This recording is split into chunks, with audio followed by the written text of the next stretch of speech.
आम ओडिशारे मध्य एमती धर्म अनुष्ठान अच्छी आम ओडिशारे मध्य एमती धार्मिक पीठ अच्छी आम ओडिशारे मध्य एमती धार्मिक स्थल भी अच्छी पुरी भारत वर्षर जो चारोटी धाम शंकराचार्य प्रतिष्ठा करते पुरी हूँ से अन्यतम एवं पुरी रे विद्यमान श्री जगन्नाथ से होचंद अनन्य जगन्नाथ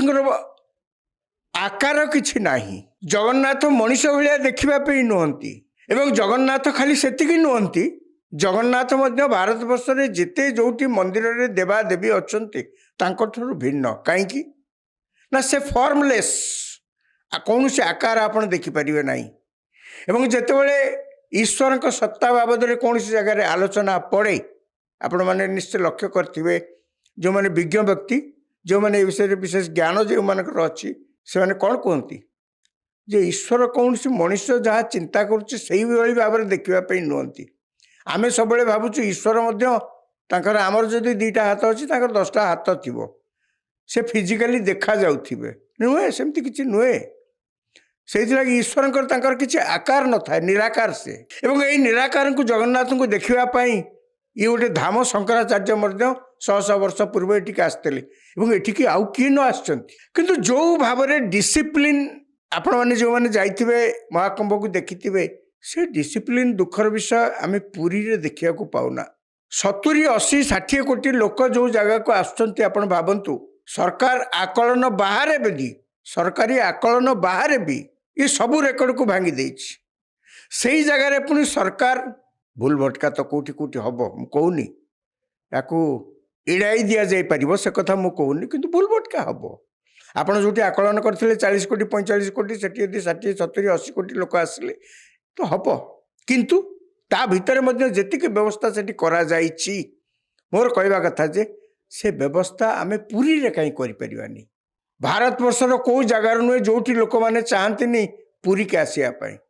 वर्ष सारा जदि 365 दिन जदि आप पुरी रे आखि पकईबे देखिए भारतर कोण कोण गाँ गंडार विभिन्न लोक आसती केवल जगन्नाथ दर्शन करने ये आमर दायित्व रोचे जे जगन्नाथ मंदिर को सेठी सुरखुरी जिबे ठाकुर को दर्शन करेंगे और आसवे जो जगह को सेठी कुंभरे आप जाइए जो मैंने जाइए देखिथे क्वचित जगार आप देखिए पुलिस सब जगार अच्छी ठेला पेला या दिह को ता दिह को ठेला पेला कौट जगह आप देखिए खाली से नुहे मुझे आपण को दृष्टि आकर्षण करने को चाहे अयोध्या ए प्रयागराज जो आम अयोध्या को मुझे पहुँचली से आहरी ताजुब हेली अयोध्या मंदिर को उठापी लोक मैंने जो चली माने आजिका दिन रे सेठी मुझे पचारुली अयोध्या को प्रतिदिन 5 ରୁ 8 लाख लोक आसुँच समस्ते जाऊँच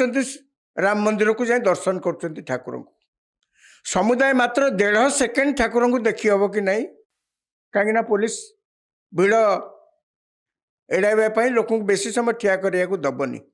किंतु आप से जगार पहुँचापी आप लक्ष्य करेंगे ठेला पेला स्टाम्पेड किछि नहीं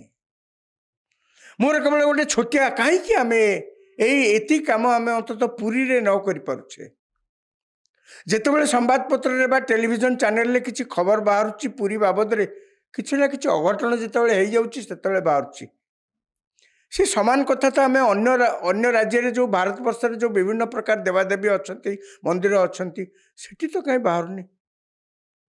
भारत वर्ष जिते सब बड़ बड़ मंदिर अच्छी तादी 10टी प्रमुख मंदिर को आप तालिकाभुक्त करती जोटि कि प्रतिदिन केते अधिक लोक जाऊँच पुरी ता भितर आसब जगन्नाथ मंदिर ता भितर आसब जमती तिरुपति जमती केरल रे गुरुवायूर मंदिर ठार आरंभ कर तिरुवनंतपुरम मंदिर को आप देखिए वैष्णोदेवी आप कहतु मीनाक्षी मंदिर आप कहतु जो जगह जिते बड़ बड़ मंदिर भारत वर्ष अच्छी ताकू जदि आप तालिकाभुक्त करेंगे से प्रथम 10टी जोटि कि सबुठ अधिका लोक प्रतिदिन आसती 10 जगन्नाथ मंदिर आसो तेना आमर गोटे भारत वर्ष सुनाम अच्छी गोटे धाम गोटे पवित्र पीठ और निराकार जगन्नाथ धाम ये आम से जो भाव में खरादिने आप जी गोड़ पड़ जाऊ कि अन्य जगह तो खरादिने बेस सुविधा अच्छी ଚାଲିକିରି ଆପଣ ଯାଇପାରିବେ ମନ୍ଦିରକୁ। ଠେଲା ପେଲା ଅନ୍ୟ ଜାଗାରେ ଆହୁରି ଏତେ ଅଧିକ ଲୋକ ଯାଉଛନ୍ତି, କାହିଁ ସେଠି ତ ଏ ପ୍ରକାର କିଛି ପରିସ୍ଥିତି ସୃଷ୍ଟି ହେଉନି। ଆମେ ଏତିକି ସାମାନ୍ୟ କଥା କାହିଁ ନ କରିପାରିବା? ଏହା ଦ୍ୱାରା କ'ଣ ହେବ ନା ଆମ ପୀଠର ଆମ ଧାମର ସୁନାମ ହେବ, ଓଡ଼ିଆଙ୍କର ସୁନାମ ହେବ, ଓଡ଼ିଶାର ସୁନାମ ହେବ, ପୁରୀର ସୁନାମ ହେବ। ମୁଁ ସେଇଠି ଦେଖିଲା ବେଳେ ପ୍ରୟାଗରାଜ ଏବଂ ଅଯୋଧ୍ୟାରେ ବୁଲୁଥିଲା ବେଳେ ମୁଁ ସେତେବେଳେ କେବଳ ମୋର ଗୋଟିଏ କଥା ମୋ ମନକୁ ଆସୁଥିଲା, ଆମ ଜଗନ୍ନାଥ ମନ୍ଦିରରେ ଏମିତି ହେଇପାରନ୍ତାନି ବ୍ୟବସ୍ଥା ଟିକେ, ଏମିତି ଲୋକ ସୁରୁଖୁରୁରେ ଯାଆନ୍ତେ ଏବଂ ଆସନ୍ତେ। ମୋ ସାଙ୍ଗରେ ଜଣେ ବନ୍ଧୁ ଯାଇଥିଲେ, ସେ କହିଲେ ମୁଁ ଏଇ ଭିଡ଼ ଭିତରେ ଯାଉଛି, ଯିବି ଦେଖିବା ଠାକୁରଙ୍କୁ ଦେଖି ହେଉଛି କି ନାହିଁ। ସେ ଫେରିକିରି ଆସି କହିଲେ କାହିଁ କେଉଁଠି ତ ଠେଲା ପେଲା କିଛି ନାହିଁ, ବହୁତ ଲୋକ, କିନ୍ତୁ ଆପଣ ତା ଭିତରେ ମଧ୍ୟ ଚାଲୁଛନ୍ତି, କେଉଁଠି ଆପଣ ଅଟକି ଯାଇନାହାନ୍ତି, ଜାମ୍ରେ ଫସି ଯାଇନାହାନ୍ତି। ତା ଭିତରେ ଜାମ୍ ନାହିଁ, ଜାମ୍ ହେଇପାରିବନି, ଏତେ କଣ୍ଟ୍ରୋଲ ଏତେ ଡିସିପ୍ଲିନ୍ ଭିତରେ ଜାମ୍ ହେଇପାରିବନି। ମୁଁ କେବଳ ସେତେବେଳେ ଭାବୁଥିଲି ଆମ ପୁରୀରେ ହୁଅନ୍ତାନି କାହିଁକି? ସବୁବେଳେ ଭୁଲ କଥା କିଛି ଅଘଟଣ ଖବରକାଗଜରେ ବାହାରୁଛି, ଭଲ କଥାରେ କାହିଁକି ବାହାରି ପାରିବନି? ହେଇପାରିବ ନିଶ୍ଚୟ। ଆମେ ଆଶା କରିବା 70-80 କୋଟି ଲୋକ ବୁଡ଼ ପକାଇଥିବା ମହାକୁମ୍ଭରେ, ପ୍ରୟାଗରେ, ଗଙ୍ଗାରେ ବୁଡ଼ ପକାଇଥିବା 70-80 କୋଟି ଲୋକଙ୍କର ଯେଉଁ ଭାବନା ନେଇକି ସେମାନେ ଫେରିଛନ୍ତି, ଅନ୍ତତଃ ଅଯୋଧ୍ୟାକୁ ଯେଉଁମାନେ ଯାଇଛନ୍ତି ଯେଉଁ ଭାବନା ନେଇକି ଫେରୁଛନ୍ତି, ସମାନ କଥା ଆମେ ଭବିଷ୍ୟତରେ ପୁରୀରେ ଦେଖିବାକୁ ପାଇବା।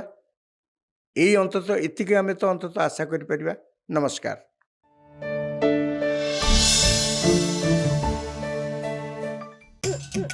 आइला रे आइला ହଇରେ ତୁ ମତେ ଠସିଲି କରୁଛୁ? ନାଇଁ ମୋ ଅଜା, ତମେ ମତେ ସବୁବେଳେ ପଚାର ନା ବଜାରକୁ ନୂଆ କଣ ଆଇଲା? ହଁ। ସେଇ କଥା କହୁଛି। ଆଇଲା ରେ ଆଇଲା ଇଫ୍କୋ ନାନୋ ୟୁରିଆ ପ୍ଲସ୍ ଆଇଲା। ନାଟା ଖାଲି ପ୍ଲସ୍ ନା ଏଥିରେ ଅଧିକା କିଛି ଅଛି? ଏଥିରେ ଅଧିକା ଯବକ୍ଷାର ଦାନ। ପୁରୁଣାରେ କିଣା ଥିଲା ଯେତିକି, ଏଇ ପ୍ଲସ୍ ର ଦାମ ପୁରା ସେତିକି। 1 ଲିଟର ପାଣିରେ 4 ମିଲିର ତରଳ ମିଶେଇ ସ୍ପ୍ରେ କରିବ, ଦେଖିବ ଅମଳ କେତେ ପାଇବ। ଫସଲ ଫଳିବ ଜବରଦସ୍ତ। IFFCO nano urea plus.